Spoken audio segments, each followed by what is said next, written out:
Assalamualaikum warahmatullahi wabarakatuh. Salam warahmatullahi wabarakatuh.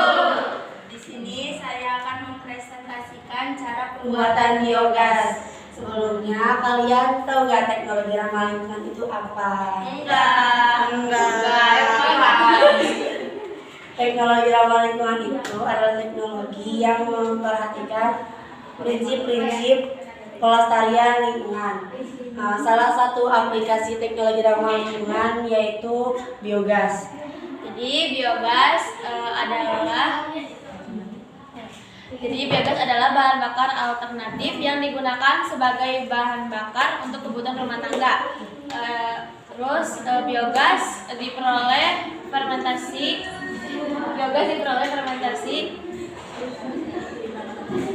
dari bahan-bahan organik oleh bakteri anaerob yang mengubah menjadi zat metana atau CH4 sebesar 75%. Contoh lainnya sebagai CO2 dan hidrogen sulfida.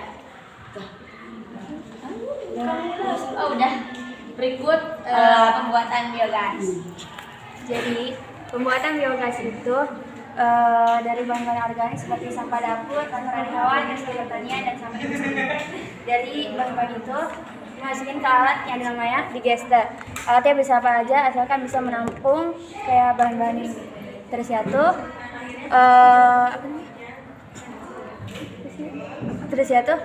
dari digester ini menghasilkan gas metana dan karbon dioksida. Dan biogas keluar melalui lubang ini, dan biogas itu bisa dijadikan bisa memasak, pemanas dan penerang, listrik. Terus tadi sisa-sisa dari biosuri itu bisa dijadikan pupuk bio dan menghasilkan pertanian organik. Kalau ini tuh jadi Dan di dalam proses sini tuh cara proses di sini lebih detailnya. Jadi sekian. Wassalamualaikum warahmatullahi wabarakatuh. Assalamualaikum warahmatullahi wabarakatuh.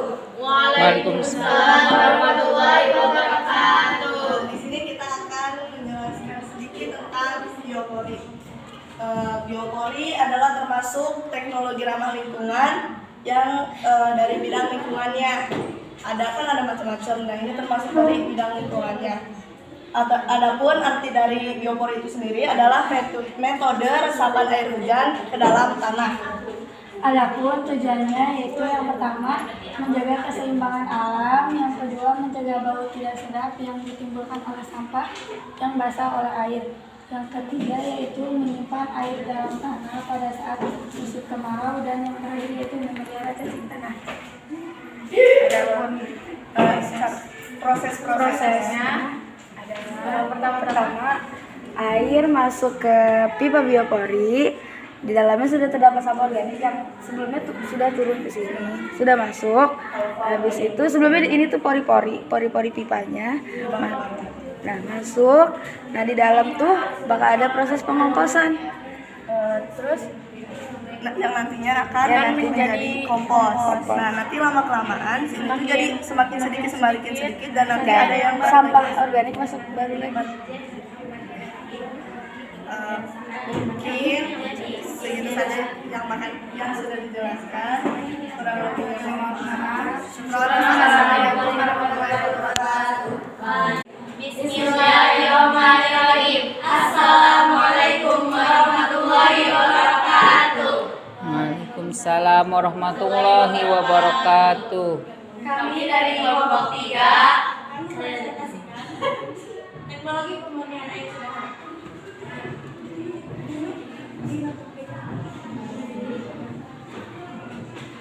Teknologi pemurnian air adalah teknologi untuk menghasilkan air untuk kebutuhan tertentu. Nah, teknologi pemurnian air dapat dilakukan dengan cara menuangkan air kotor ke dalam rangkaian alat, sehingga air akan mengalir ke bawah melalui beberapa bahan yang telah tersusun di dalamnya. Selama air mengalir, air mengalami proses penyaringan sehingga akan dihasilkan air yang jernih dan bersih. Dan untuk alat dan bahan untuk teknologi pemurnian air ada ini pisau, gunting, botol plastik, bak penampungan air bersih, air kotor, kerikil, sabut kelapa, arang, ijuk dan spon. Dan di sini kita ini menggunakan ini semua. Ini terbuat dari sapu ijuk. Lalu ini untuk pasir halusnya kita gunakan kopi. Dan untuk tempurung kelapanya kita gunakan cangkang telur, dan untuk kerikilnya juga ini udah diwarnai sesuai warnanya. Lalu ini kita gunakan tisu yang digulung-gulung lalu diwarnai hitam. Lalu ini digunakan kapas muka. Ini hanya untuk gambarnya saja bagannya. Tapi kalau aslinya apakah bisa diganti dengan cangkang telur? Aslinya tidak. Tidak. Iya, Ini hanya untuk contoh. Gambar 3 dimensi ya. Iya. Iya.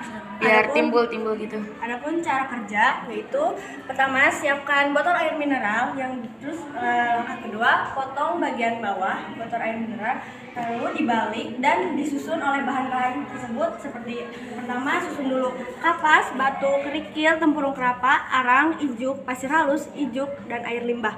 Lalu setelah itu taruhlah botol air mineral di tempatnya. Lalu teknologi pemurnian air sederhana ataupun alatnya sudah siap untuk diuji coba. Lalu ada cara menguji alat. Yang pertama, siapkan alat penyaring air sederhana yang telah dibuat. Kemudian siapkan wadah dan letakkan di bawah alat penyaring. Lalu masukkan air kotor ke dalam alat penyaring. Pas air kotor yang masuk ke sini tuh melalui proses-proses tertentu. Yang pertama tuh ada air limbah, terus menuju ke ijuk, pasir halus, ijuk, arang, tempurung kelapa, kerikil, batu dan kapas, lalu akan menghasilkan hasil penyaringannya. Mungkin cukup sekian dari kami. Terima kasih. Assalamualaikum warahmatullahi wabarakatuh. Assalamualaikum warahmatullahi wabarakatuh. Waalaikumsalam warahmatullahi wabarakatuh. Kami dari kelompok 4 akan menjelaskan tentang teknologi ramah lingkungan. Jadi, teknologi ramah lingkungan adalah teknologi yang menggunakan prinsip-prinsip dalam pelestarian lingkungan, bertujuan untuk memenuhi kebutuhan manusia. Di antaranya adalah sebagai berikut. Yang pertama adalah biogas. Biogas pada umumnya dihasilkan dari bahan-bahan organik seperti sampah, tinja hewan, atau tinja manusia melalui proses anaerob atau tanpa oksigen. Yang dihasilkan dari bioslur adalah pertanian organik, terus digester, bisa juga residu pertanian, sampah industri, kotoran hewan, dan sampah dapur. Terus yang dihasilkan dari biogas adalah filter, menghasilkan memasak, pemanas, dan penerangan, dan juga listrik.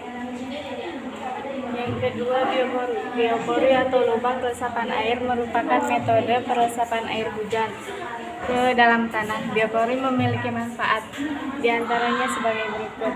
Yang pertama, menjaga keseimbangan alam, mencegah bau tidak sedap yang ditimbulkan oleh sampah yang basah oleh air.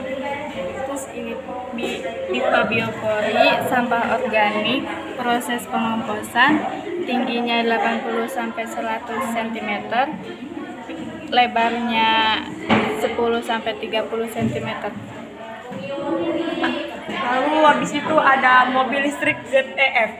Mobil listrik ini menggunakan sumber energi dengan mengandalkan motor listrik, baterai, charger, sistem kendali, dan manajemen energi. Jika baterai atau akinya habis, beda potensial baterai tersebut harus diisi secara manual selama 8-12 jam supaya mobil listrik ini bisa dipakai kembali. Yang terakhir, biopulping. Biopulping adalah proses pelapukan kayu dan sampah tanaman oleh mikroorganisme. Kemampuan mikroorganisme dalam proses pelapukan kayu secara alami. dimanfaatkan secara teknologi untuk memproses limbah yang dihasilkan oleh pabrik kertas. Limbah kertas yang mengandung lignin diproses dengan menggunakan mikroorganisme sejenis kapang atau jamur. Manfaat dari biopulping adalah menghemat energi dan pemakaian bahan kimia. Jadi, kesimpulan dari semuanya, ini adalah jenis teknologi ramah lingkungan yang bermanfaat untuk barang dan jasa untuk memanfaatkan manusia. Teknologi ini menggunakan bahan yang dapat diperbaharui, dan teknologi ramah lingkungan juga tidak dapat mencemari lingkungan dan tidak menggunakan bahan yang dapat dan dapat menggunakan bahan yang dapat didaur ulang. Mungkin cukup sekian yang kami sampaikan. Assalamualaikum warahmatullahi wabarakatuh. Assalamualaikum warahmatullahi wabarakatuh. Waalaikumsalam warahmatullahi wabarakatuh. Di sini kami dari kelompok 5 akan mempresentasikan tentang perilaku hemat energi. Jadi, perilaku hemat energi adalah kebiasaan yang harus dibudidayakan agar tercipta kesadaran masyarakat. Nah, kesadaran masyarakat ini dapat dimulai dari lingkungan keluarga sehingga dapat menekan biaya operasional sekaligus ikut berpartisipasi dalam melestarikan lingkungan. Nah, perilaku hemat energi ini meliputi banyak bidang. Contohnya energi listrik, air, dan alat transportasi. Nah, selanjutnya ini ada contoh-contoh perilaku hemat energi. Salah satunya yang pertama adalah mematikan lampu setelah ruangan selesai digunakan. Jadi kegiatan mematikan lampu ini harus dimatikan supaya menghemat energi. Nah, contohnya jika hari ini mulai siang nih, nah lampu ini tuh harus dimatikan supaya hemat energi.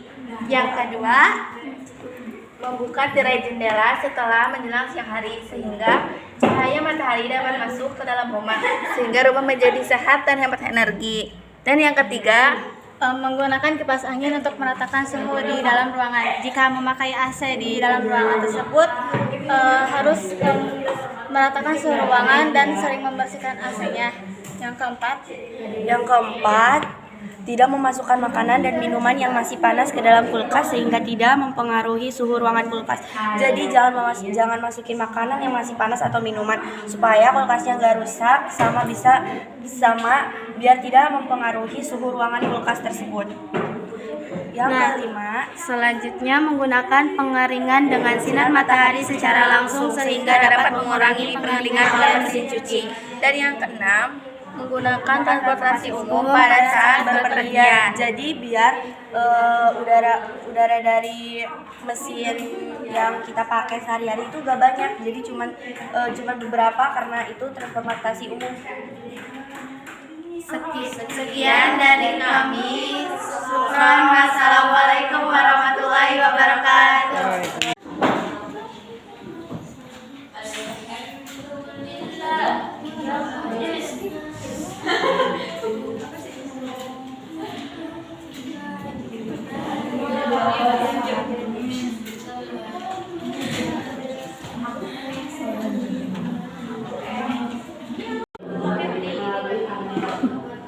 Kreatif sekali nih, dari kapas isu santan telur, Masya Allah.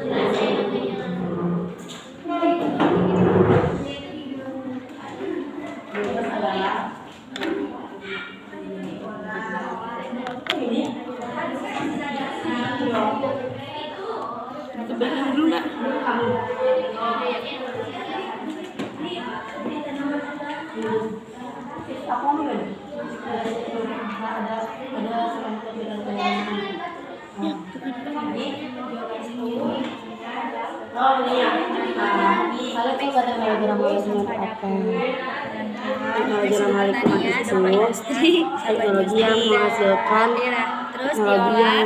teknologi yang memperhatikan prinsip-prinsip penangkaran bahan.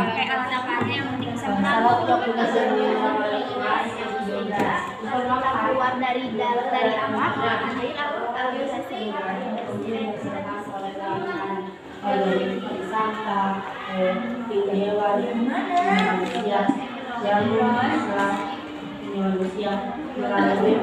Assalamualaikum warahmatullahi wabarakatuh. Waalaikumsalam warahmatullahi wabarakatuh. Di sini kami dari kelompok 5 akan mempresentasikan tentang perilaku hemat energi. Jadi perilaku hemat energi adalah kebiasaan yang harus dibudidayakan agar tercipta kesadaran masyarakat. Nah, kesadaran masyarakat ini dapat dimulai dari lingkungan keluarga sehingga dapat menekan biaya operasional sekaligus ikut berpartisipasi dalam melestarikan lingkungan. Nah, perilaku hemat energi ini meliputi banyak bidang. Contohnya energi listrik, air, dan alat transportasi. Nah, selanjutnya ini ada contoh-contoh perilaku hemat energi. Salah satunya yang pertama adalah mematikan lampu setelah ruangan selesai digunakan. Jadi kegiatan mematikan lampu ini harus dimatikan supaya menghemat energi. Nah, contohnya jika hari ini mulai siang nih, nah lampu ini tuh harus dimatikan supaya hemat energi. Yang kedua, membuka tirai jendela setelah menjelang siang hari sehingga cahaya matahari dapat masuk ke dalam rumah sehingga rumah menjadi sehat dan hemat energi. Dan yang ketiga, menggunakan kipas angin untuk meratakan suhu di dalam ruangan. Jika memakai AC di dalam ruangan tersebut, harus meratakan suhu ruangan dan sering membersihkan AC-nya. Yang keempat, tidak memasukkan makanan dan minuman yang masih panas ke dalam kulkas sehingga tidak mempengaruhi suhu ruangan kulkas. Jadi jangan masukin makanan yang masih panas atau minuman supaya kulkasnya nggak rusak sama biar tidak mempengaruhi suhu ruangan kulkas tersebut. Yang kelima, selanjutnya menggunakan pengeringan dengan sinar matahari secara langsung sehingga dapat mengurangi pengeringan oleh mesin cuci. Dan yang keenam, menggunakan transportasi umum pada saat berpergian. Jadi biar udara dari mesin yang kita pakai sehari-hari itu gak banyak. Jadi cuma beberapa karena itu transportasi umum. Sekian dari kami. Syukran. Wassalamualaikum warahmatullahi wabarakatuh. Assalamualaikum warahmatullahi wabarakatuh. Waalaikumsalam warahmatullahi wabarakatuh. Kami dari kelompok 4 akan menjelaskan tentang teknologi ramah lingkungan.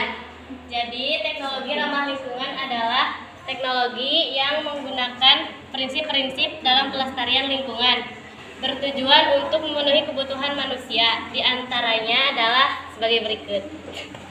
Yang pertama adalah biogas. Biogas pada umumnya dihasilkan dari bahan-bahan organik seperti sampah, tinja hewan, atau tinja manusia melalui proses anaerob atau tanpa oksigen. Yang dihasilkan dari bioslur adalah pertanian organik, terus digester, bisa juga residu pertanian, sampah industri, kotoran hewan, dan sampah dapur. Terus yang dihasilkan dari biogas adalah filter, menghasilkan memasak, pemanas, dan penerangan, dan juga listrik. Yang kedua, biopori atau lubang resapan air merupakan metode peresapan air hujan ke dalam tanah. Biopori memiliki manfaat, diantaranya sebagai berikut. Yang pertama, menjaga keseimbangan alam, mencegah bau tidak sedap yang ditimbulkan oleh sampah yang basah oleh air.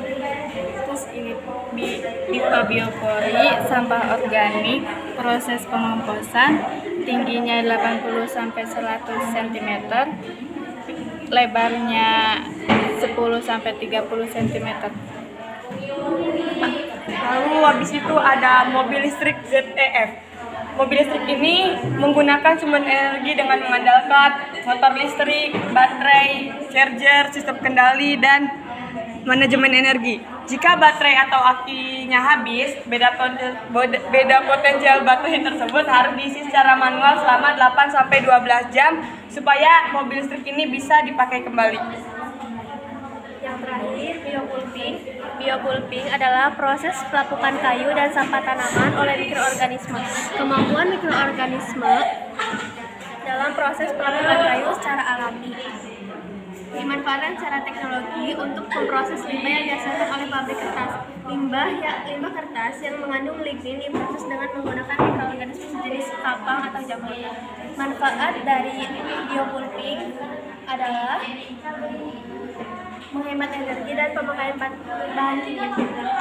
Jadi, kesimpulan dari semuanya, ini adalah jenis teknologi ramah lingkungan yang bermanfaat untuk barang dan jasa untuk memanfaatkan manusia. Teknologi ini menggunakan bahan yang dapat diperbaharui, dan teknologi ramah lingkungan juga tidak dapat mencemari lingkungan dan tidak menggunakan bahan yang dapat dan dapat menggunakan bahan yang dapat didaur ulang. Mungkin cukup sekian yang kami sampaikan. Assalamualaikum warahmatullahi wabarakatuh. Assalamualaikum warahmatullahi wabarakatuh. Waalaikumsalam warahmatullahi wabarakatuh. Ini kita akan menjelaskan tentang perilaku hemat energi. Yang pertama adalah air. Salah satu energi di bumi, air adalah kita menjaga air menjaga kita. Berikut adalah upaya sederhana yang bisa kita lakukan untuk menjaga kelestarian air. Yang pertama adalah mematikan keran saat tidak digunakan. Kedua, menggunakan air secukupnya. Ketiga, mematikan pemanas air jika tidak digunakan. Keempat, periksa kebocoran air sehingga tidak terbuang percuma. Nah, selain ada energi air, ada juga energi listrik. Jadi, upaya-upaya untuk melestarikan energi listrik adalah mematikan lampu di saat siang hari, gunakan lampu LED, membuat jadwal mencuci dan menyetrika pakaian secara teratur. Nah, ada juga energi udara.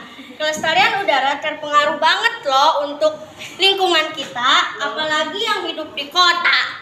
Pasti jarang menemukan udara segar karena padatnya lalu lintas.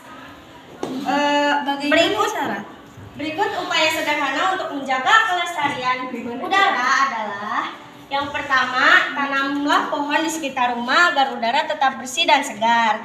Yang kedua, jangan membuang sampah sembarangan. Yang ketiga, apabila jarak ke tempat tujuan cukup dekat, usahakan berjalan kaki. Secara tidak langsung, kita telah menyelamatkan bumi dengan melakukan upaya-upaya tersebut. Hemat energi, selamatkan bumi. Dan selain itu, ekonomi kita pun tidak terkuras hebat. Lingkungan nyaman, dompet aman. Hemat energi merupakan perilaku yang harus kita terapkan dalam kehidupan sehari-hari. Ayo jadi masyarakat bijak. Ayo. Hashtag Gerakan Masyarakat Bijak.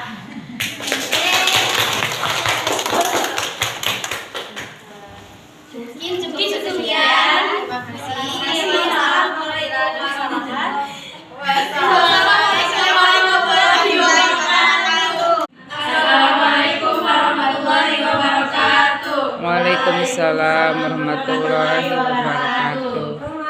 Kami dari kelompok 4 akan mempresentasikan tentang teknologi ramah lingkungan. Teknologi ramah lingkungan adalah teknologi yang memperhatikan prinsip-prinsip pencemaran lingkungan. Teknologi ramah lingkungan juga menghasilkan produk yang memanfaatkan sumber daya alam yang dapat kita pengaruhi dan tidak menghasilkan limbah yang bisa membahayakan lingkungan. Contohnya seperti biogas. Biogas pada umumnya dapat dihasilkan dari bahan-bahan organik seperti tinja hewan ataupun tinja manusia melalui proses anaerob atau tanpa oksigen. Yang kedua, biopori. Biopori atau lubang peresapan air merupakan metode peresapan air hujan ke dalam tanah.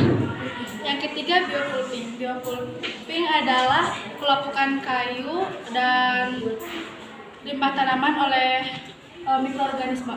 Manfaat biopulping adalah untuk penghemat energi dan penghemat pemakaian limbah kimia. Dan yang terakhir ada mobil listrik. Mobil listrik ini adalah alat transportasi yang menggunakan sumber energi dengan mengandalkan motor listrik, sistem kendali, dan baterai. Juga tidak menggunakan bahan bakar yang membahayakan lingkungan. Dan ada pun teknologi yang tidak ramah lingkungan, yaitu seperti Teknologi yang tidak ramah lingkungan dapat dikatakan tidak ramah lingkungan apabila produk teknologi tersebut mencemari lingkungan. Pencemaran yang akan terjadi diantaranya adalah pencemaran air, udara, dan tanah. Yang pertama ada minyak bumi. Minyak bumi merupakan bahan cair alami yang dapat disuling menjadi bahan bakar, pelumas, dan bahan baku dalam industri kimia. Yang kedua ada batu bara. Batu bara merupakan bentuk karbon yang tidak murni dan mudah terbakar sehingga dapat menghasilkan energi panas yang besar. Yang ketiga kaca. Kaca dibuat dengan cara mengolah pasir, batu api, dan kuarsa. Yang keempat, karet. Karet alami pada umumnya terbuat dari sadapan getah pohon karet, sedangkan karet sintetis terbuat dari minyak bumi sebagai hasil sampingan industri kimia. Dan yang terakhir ada plastik. Plastik terbuat dari bahan-bahan kimia turunan minyak bumi. Mungkin cukup sekian. Maka dari itu, mari menggunakan teknologi ramah lingkungan agar tidak menghasilkan limbah yang membahayakan lingkungan.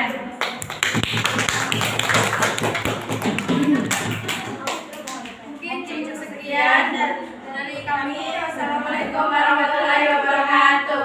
Waalaikumsalam warahmatullahi wabarakatuh. Ada kucing nggak? Ada